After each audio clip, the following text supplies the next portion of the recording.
Quand tu avais la silhouette qui avait le par-dessus d'homme et la superposition sur un blouson, en fait c'est une maille, en fait c'est un tricot qui a le devant de blouson et qui est complètement watiné avec sa capuche.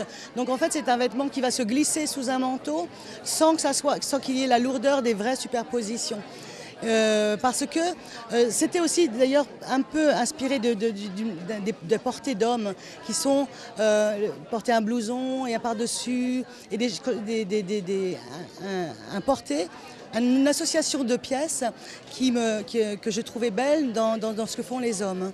J'ai toujours aimé ce genre de blouson, les blousons motards, parce que c'est les pièces, des pièces qui perdurent, quoi. C'est pour ça qu'à un moment donné, j'ai parlé sur cette collection du classique rock, parce que à la fois, bien entendu, ce sont des pièces rock, mais en même temps, ce sont des classiques.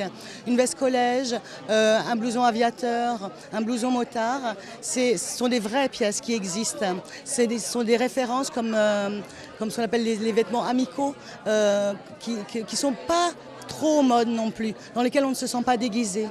Il y avait une proposition et son contraire, il y avait à la fois les chaussures de montagne, les sneakers, des choses qui étaient vraiment inspirées des chaussures de sport, et en même temps c'est vrai qu'il y avait cette volonté tout d'un coup de décaler complètement la chose par des boots extrêmement brodées, très extravagantes.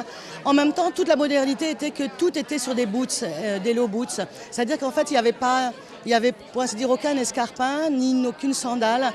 En fait c'était des chaussures dérivées presque masculines ou rock, mais qui tout d'un coup étaient hyper féminisées.